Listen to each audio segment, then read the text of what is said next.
Welcome. Today, we are about to talk about a graphic novel that has divided the superhero and artistic comic community for decades. Much discussed, much maligned, much praised.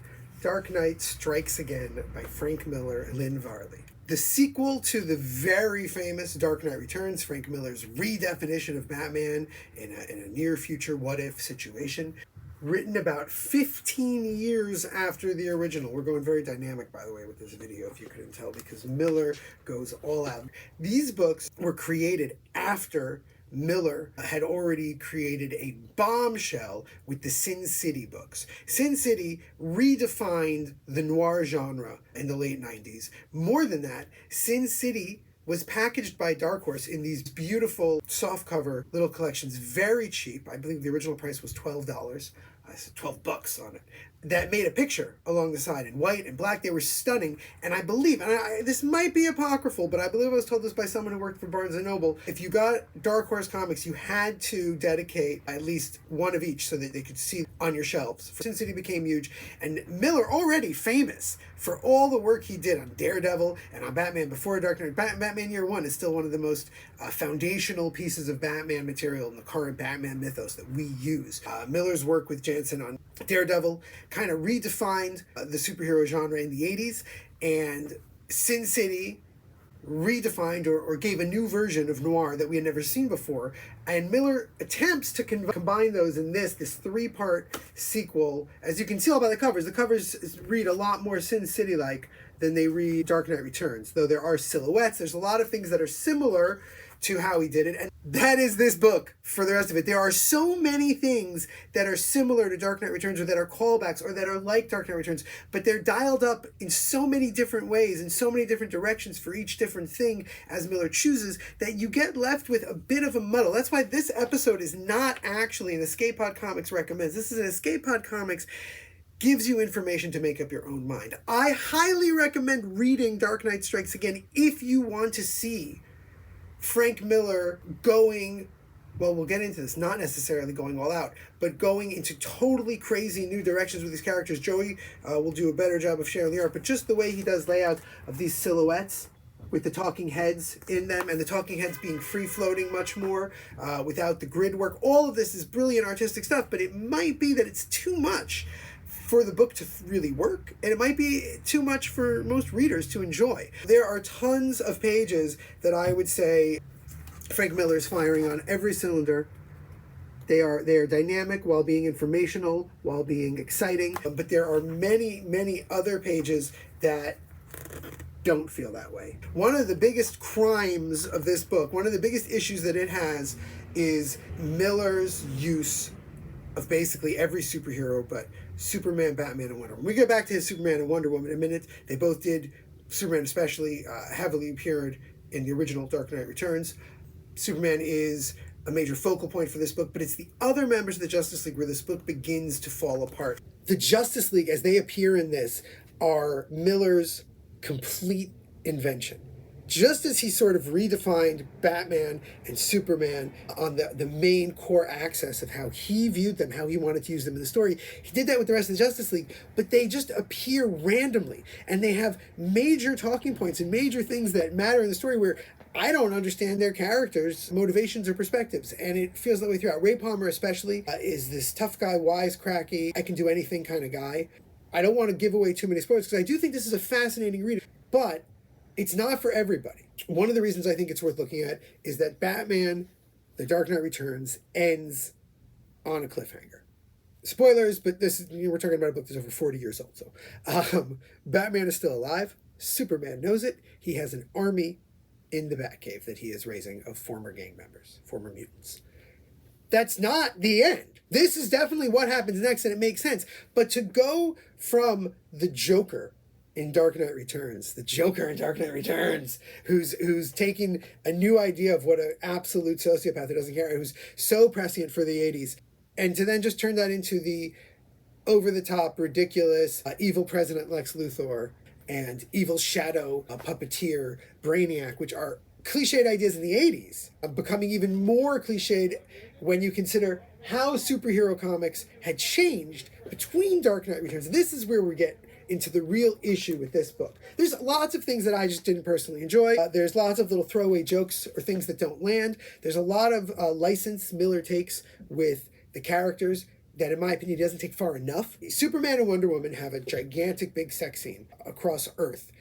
And it's just kind of, what's happening? Why is this going on? Like, he's allowed to have them have sex on the page, which is a big deal. He could do anything he wanted in this book. And it's just kind of like, this is the guy who did Sin City. He can get a little raunchy. But he doesn't. He pulls back. And there's a lot of examples of that. But the biggest issue is that Dark Knight Returns, Year One, his Daredevil, Watchmen, all of these things had a giant weight on the rubber blanket of comic books.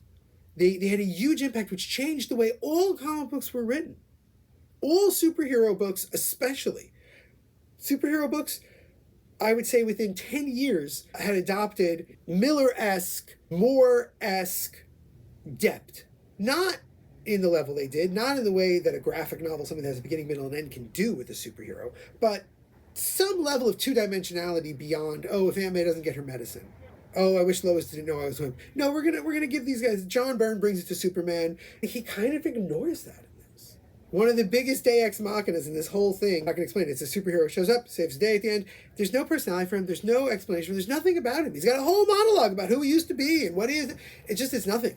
It's nothing because we, the reader, had James DeMatteis, Kurt Busiek, Miller himself. We've had these writers add depth and layers to so many of these characters. With the Justice League, you have so many versions of the Justice League that have existed since Dark Knight Returns come out, and so many explorations of characters in their own books that it becomes absurd after a while to read them as these early 80s things. So that's a major issue within the series that makes it kind of, what do the kids say, cringe?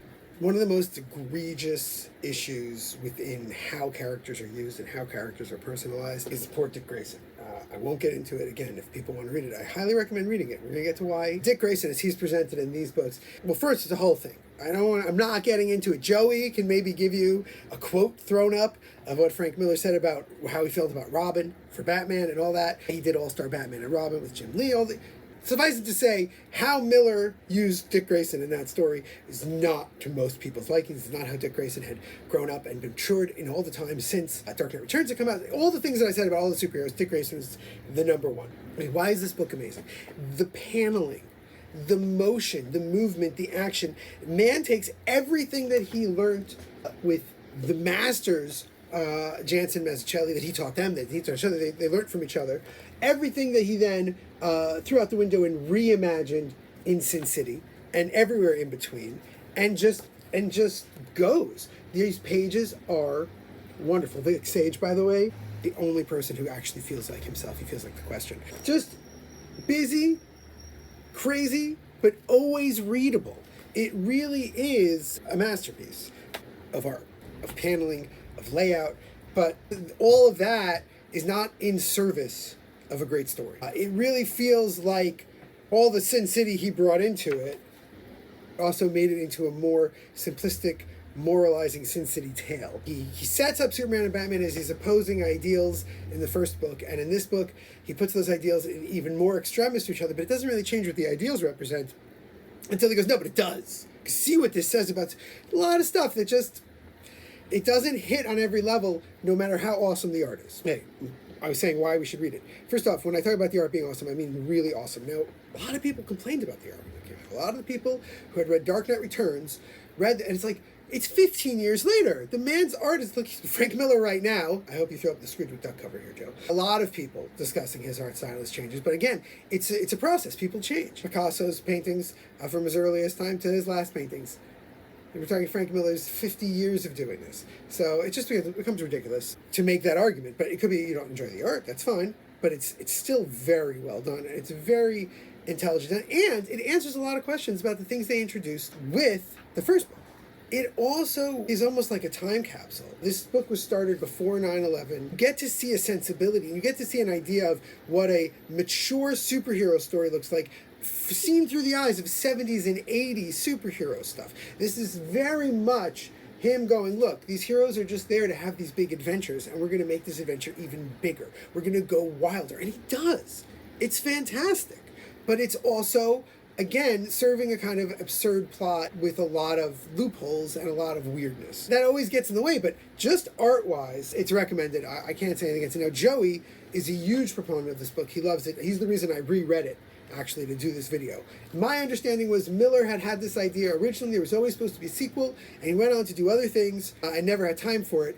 At the height of his success with Sin City, when Sin City was flying high, DC begged him to do this book, and he kind of got carte blanche to do whatever he wants. Now, I could be completely wrong about that. My understanding was also that the final part of this book was made after 9/11, and they changed some plot devices and endings because of that. Again, these are things that are mixed up in my head. I'm not sure. What I do remember, and again, Joey, you can tell me, is that people loved this when it started. It was coming out, oh my God, sequel to Dark Knight Returns, and by the end, it was generally reviled. I certainly know that the number of sales of Dark Knight Strikes Again go nowhere near the number of sales of Dark Knight Returns, which is a constant perennial seller for DC. The reason for that, of course, is that it's a core Batman story. It's a story about who Batman is and what Batman is, whereas this is a superhero adventure story writ large. It's a superhero adventure story that you get in a Justice League comic, Sin City style. Overly bombastic, over the top, mega noir, mega superhero.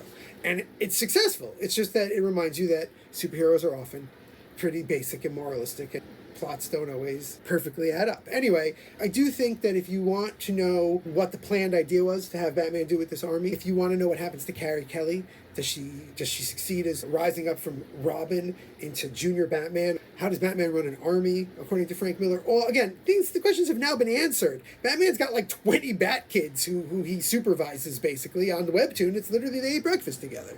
But 2001, it was kind of a big deal. It's all awesome. But if you just go, well, I just really want like a superhero tale like Superman Birthright, like Batman White Knight, like Dark Knight Returns, where I'm looking at a core idea of the character and I'm really exploring them. There's loads of books I can name that are, oh, I love Dark Knight Returns and I like Killing Joke and I liked Watchmen. Like, there's plenty of things I can point you in the direction of. I don't know if this would be one of them. But if you're curious as to what happens afterwards, and you're forewarned, you're not getting a meditative thought on what Batman is and what he represents within society, you're getting a mega superhero story. Then I say go for it and let that Dark Knight strike again. If you were interested in this video, I have random superhero thoughts and thoughts about all kinds of comics that go up daily right here on YouTube. Every day, Sunday through Friday, I'm on the live, doing a live. And more videos like this are available in our recommended channel and on our channel for other topics. We have a store tour. We've got all sorts of things. Hopefully more videos to come. Please like and subscribe. Thank you.